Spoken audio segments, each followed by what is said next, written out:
hold up. Because One Piece at chapter 1176 just dropped something insane.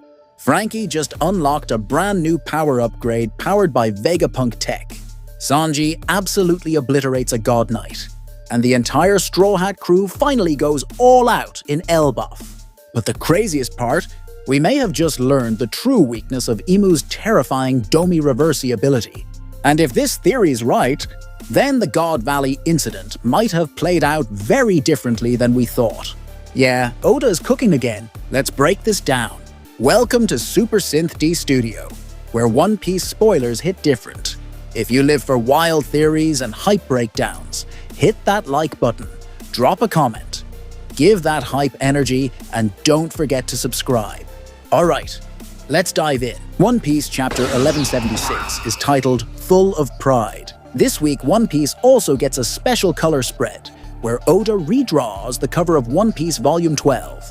But now, all the new members of the Straw Hat crew are included in it.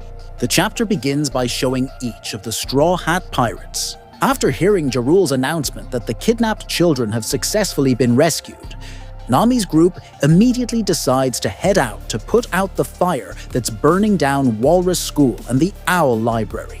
Then the scene shifts to Franky's group. Lilith takes a special machine out of Vegapunk's box. It's called the OmniDrain Converter, or ODC for short. This is a machine capable of using the abundant energy that exists all throughout Elbaf. Lilith gives Franky an upgrade.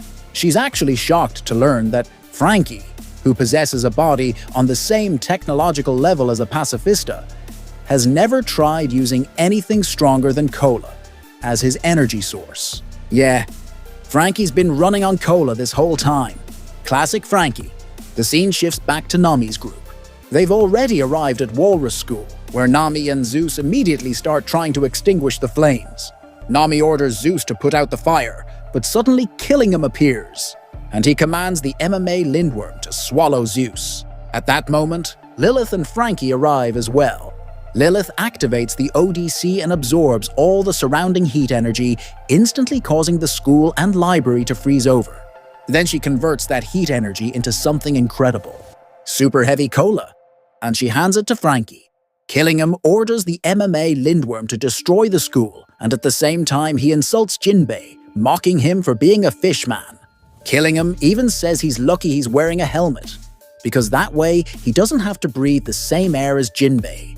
Yeah, that was a big mistake, because Sanji suddenly appears right in front of him, and says he's going to punish Killingham for insulting his crewmate. Then we get an epic double-page spread. Jinbe uses Vagabond Drill. Franky, now powered by super heavy cola, unleashes a brand new punch attack called Strong Dexter. Together they defeat the MMA Lindworm and free Zeus. But that's not all. In that same double-page spread, Sanji completely destroys Killingham's helmet and smashes his head brutally using Concassé. Yeah, Sanji did not hold back. The scene then shifts to the western village of Elbaf. For a brief moment, Dory and Brogy regain control of themselves and decide to kill each other. While still in their Domey Reversy state, Dory and Brogy say their goodbyes, and then decapitate each other. But something unexpected happens. Their bodies reverse again. Similar to when Imu uses Domey Reversy. But this time, the process works in the opposite direction, and both of them return to their normal forms, completely healed. Then comes an incredible final double-page spread. We see Zoro, Dory, Brogy, Hadrudin, and Stanson standing together, ready to face the remaining Domey Reverse giants. Stanson says, "Dying once will end their demon transformation." Brogy adds, "Even if they become shattered corpses, once they reverse again, they'll return good as new." Zoro asks calmly, "So, we can just attack them directly?" Hadrudin replies, "There's no need to hold back. If we deal enough damage to kill them, they'll return to normal." Dory then says, "Decapitate them, rip out their hearts." And the chapter ends with all of them grinning wickedly before saying, "We can't do that." Man, that moment is wild. And this revelation makes things extremely interesting. When someone affected by Domey Reversy dies, they return to their normal form and fully recover. But that raises a huge question. Why didn't this happen to the members of the Davy clan who were affected by Domey Reversy during the God Valley incident? Rox once said that he had to kill his own father and grandmother because they turned into monsters. But if the rule is true, they should have returned to normal after Rox killed them. The same logic should apply to Xebec. After his Domey Reversy form was defeated by Roger and Garp, he should have recovered completely. And in fact, his consciousness did return.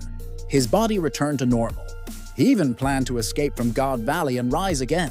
Meanwhile, Roger and Garp collapsed, completely exhausted after using all their power against him. So does that mean Garling personally finished off Xebec while he had already recovered to full strength? Or did Garling actually understand the true mechanism behind Imu's Domey Reversy ability? It's possible that when someone affected by Domey Reversy dies, they do return to normal and regain their strength. But the recovery happens gradually, which would explain why Garling immediately killed Xebec before his power fully returned. Or maybe Xebec used so much haki in that battle that his body couldn't instantly recover to full strength. What do you guys think? Drop your theories in the comments. Now the battle map in Elbaf is becoming much clearer. There are 3 major problems left to resolve, and 3 God Knights remaining to defeat. The first problem is the giants who were transformed by Domey Reversy, and they're currently trying to kill Jarul.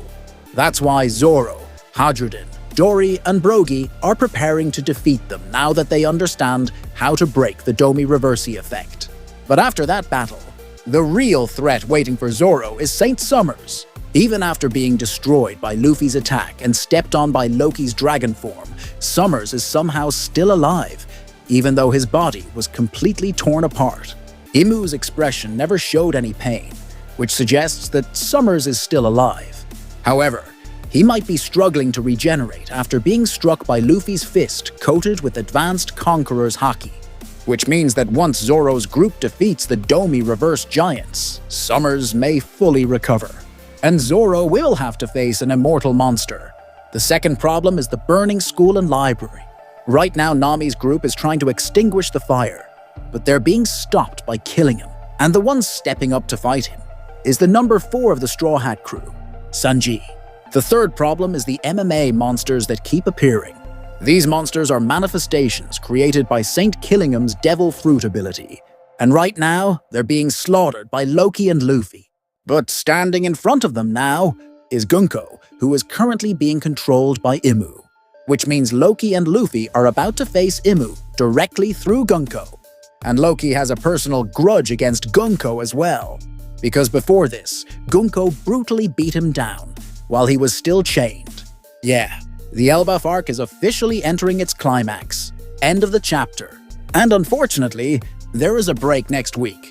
Alright, Straw Hat fans, if this chapter proves anything, it's that the entire crew is finally stepping into the battlefield of Elbaf. Franky just got a Vegapunk level power upgrade, Sanji just wrecked a God Knight, and Zoro is about to face one of the most dangerous enemies in the arc. But the biggest mystery right now is this.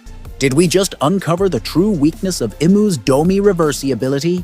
And if that's true, then what really happened at God Valley? Drop your theories in the comments. I want to hear them. And if you enjoyed this breakdown, make sure to like, subscribe, and turn on notifications so you don't miss the next One Piece breakdown. Because trust me, Oda's cooking something massive in Elbaf, and we're just getting started.